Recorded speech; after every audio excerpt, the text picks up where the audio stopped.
The first and arguably most straightforward way to ride a motorcycle-adjacent vehicle on the street without the need of a motorcycle endorsement is to ride a small displacement moped or scooter. In most parts of the United States, if you want to get started riding on two wheels without a license, a scooter or moped with an engine smaller than 50 cc's only requires a driver's license to operate on the street. You might be thinking, that's not a motorcycle, that's a scooter. Well, it's got an engine and it's got two wheels, so it's pretty darn close. And if you want to ride a motorcycle, get off YouTube and take the MSF course. It's not that hard. But if the MSF course is booked out for a while, or maybe you just want to test the waters of the two-wheeled whirlpool a bit before you commit to an endorsement, a little scooter or moped is pretty much going to be the easiest and probably cheapest way to go about it. Hell, scooters and mopeds even have their own subculture. There are tons of people who find joy in solely riding small displacement bikes. There are plenty of cities that have whole scooter crews, while dozens of scooter and moped guys meet up and ride for some low-stakes fun. I've even seen some dedicated moped shops specializing in building, selling, and fixing mopeds and scooters.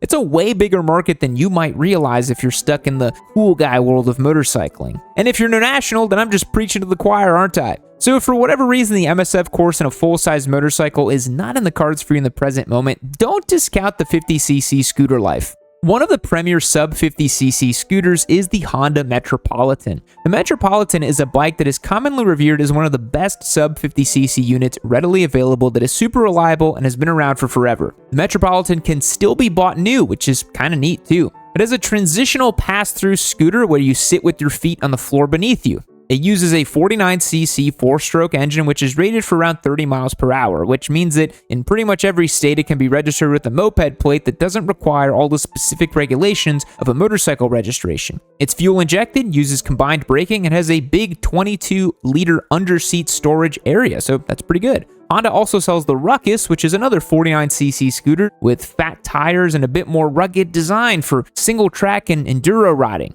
I'm just kidding, of course, but I've seen people doing plenty of things that are pretty questionable on Honda Ruckuses. Those things can take a beating. Another brand that scooter aficionados seem to quickly endorse is the Genuine Buddy. I hadn't heard of this company before, but it seems like they're the real deal in the scooter world. The Genuine Buddy features a 50cc two-stroke engine, a CVT transmission, and neat stuff like a USB charging port. The Buddy comes restricted to 30 miles per hour so it can meet moped registration requirements, but rumor has it can be de-restricted to make quite a bit more power than four-stroke scoots of the same size. It's got that two-stroke power, baby. Get yourself a Zuma. Yamaha Zuma? Anybody? Come on. All the scooters listed range between $2,500 and $2,900 brand new, but check your local marketplace or Craigslist listing and I'm sure you can find some used ones for sale on the cheap.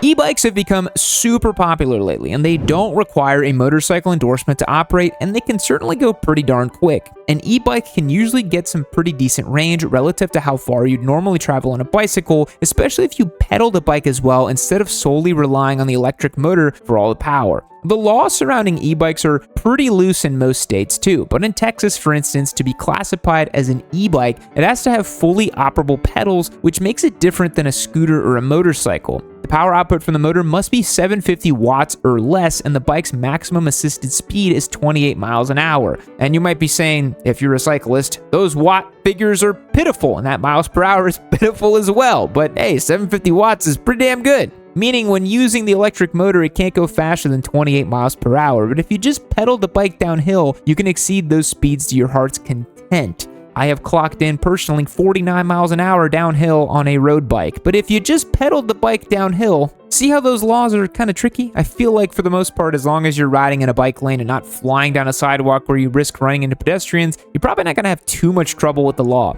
You essentially have to ride it as you would a normal bicycle, meaning not on the sidewalk, either in a bike lane or on the shoulder of a road, or if you're willing to in a slower suburban area, just on the road itself. Unlike a scooter, I don't think you even need a driver's license to ride an e-bike, and it doesn't need to be registered like a scooter does. There are so many e-bikes and e-bike companies now, it's hard to even know what to suggest if you're not immersed in this culture in this area. There's commuter e-bikes, electric mountain bikes, and everything in between, but just using common sense, I would recommend buying from an established brand with a good track record and some sort of warranty. Established bicycle companies like Trek and Specialized sell their own electric bicycles. It would probably be a safe bet. Like anything, I would probably avoid suggesting the Chinese mail order e-bikes or the e-bike conversion kits, but I will say some of those Specialized and Trek bicycles get insanely expensive, and the motorcyclist in me says to just get a moped, honestly.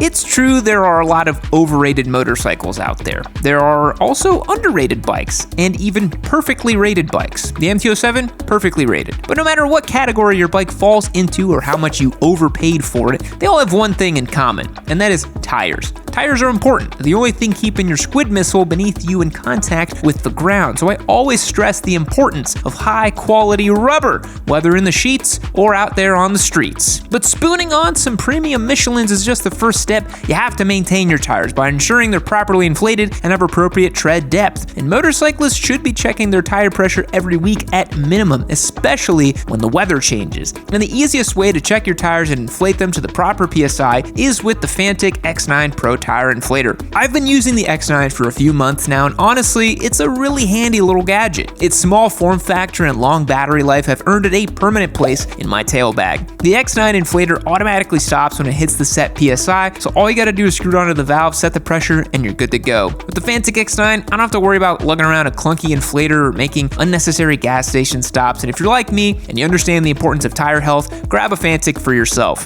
Whether you ride a motorcycle or drive a car, the size, performance, and convenience of the unit really is unmatched. To grab a unit for yourself, click on the link in the description and use the code YAMMYX9 to get the Fantic X9 Pro for only $39. Again, that's YAMMYX9 to get the X9 Pro for just $39. Thanks for the support, Fantic. Now let's get back to the video.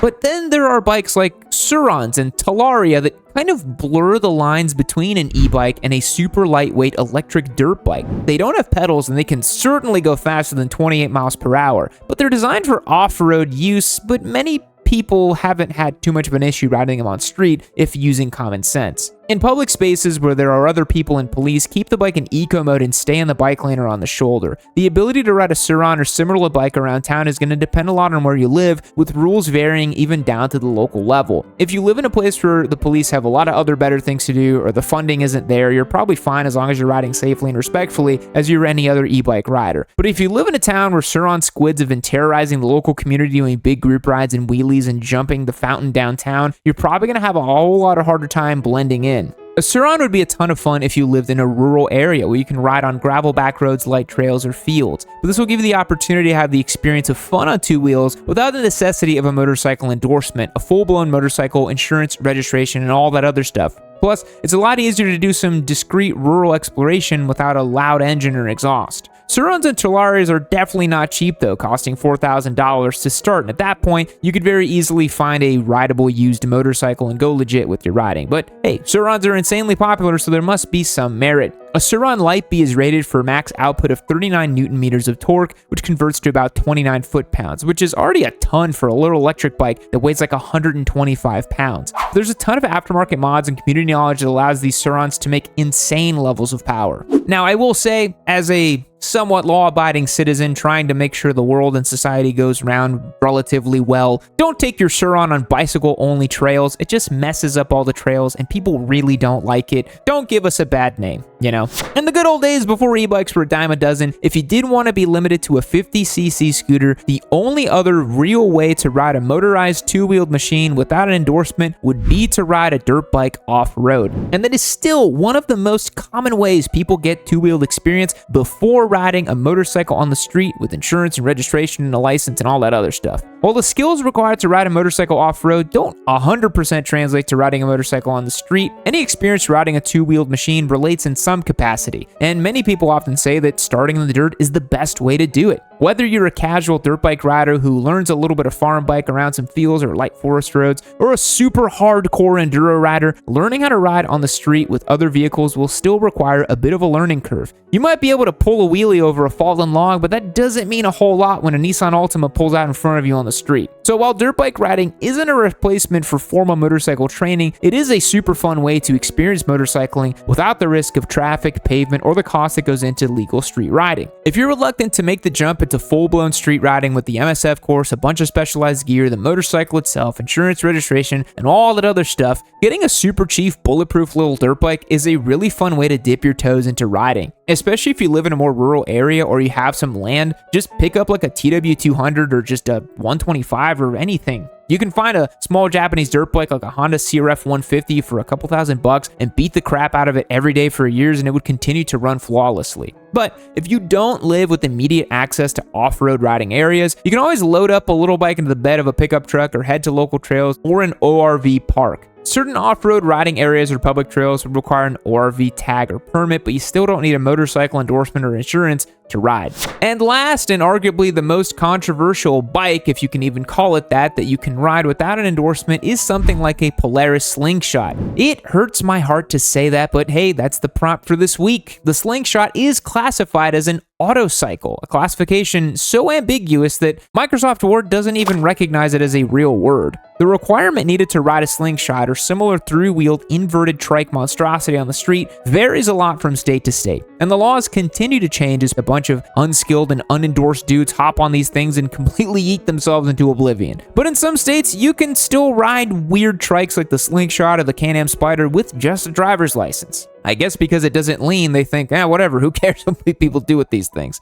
Other states have specific license requirements that differ between trikes and regular motorcycles, presumably with the three-wheeled endorsement being easier to acquire than a normal endorsement. The Can-Am is more likely to require a full endorsement because you sit on it and steer with the handlebar, whereas the Slingshot, you sit within it on a seat with a seatbelt and steer with the steering wheel, which to me is not a motorcycle. The Slingshot uses a 2000cc four-cylinder engine that makes 178 horsepower and 120 foot-pounds of torque. It has three wheels, and that's pretty much it. It's super heavy. It's basically a car. It's like a weird half motorcycle, half golf cart contraption. I'm sure a Slingshot provides some sort of fun riding or driving experience, and if people are willing to pay over 30 grand to own one, but let's be real, you should probably just get an endorsement in a motorcycle. Or if a motorcycle endorsement is not an option for whatever, just get a convertible Miata and have fun driving that. Thanks for watching all the way to the end. This was kind of a weird one. If getting a motorcycle endorsement is really not in the cards, I would personally just get a 50cc scooter, or maybe a small dirt bike, or a Honda Ruckus and ride it like a dirt bike, and then you've got the best of both worlds. If you enjoyed today's video, please be sure to subscribe.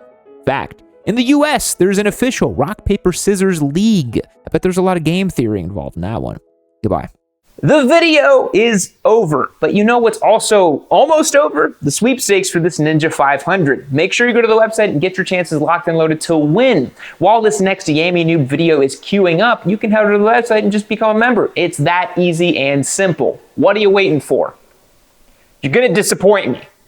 Are you gonna disappoint me like you did with your dad? Is that what you're gonna do? Well, there it is. I'm disappointed in you because you didn't become a member. Wow. Wow.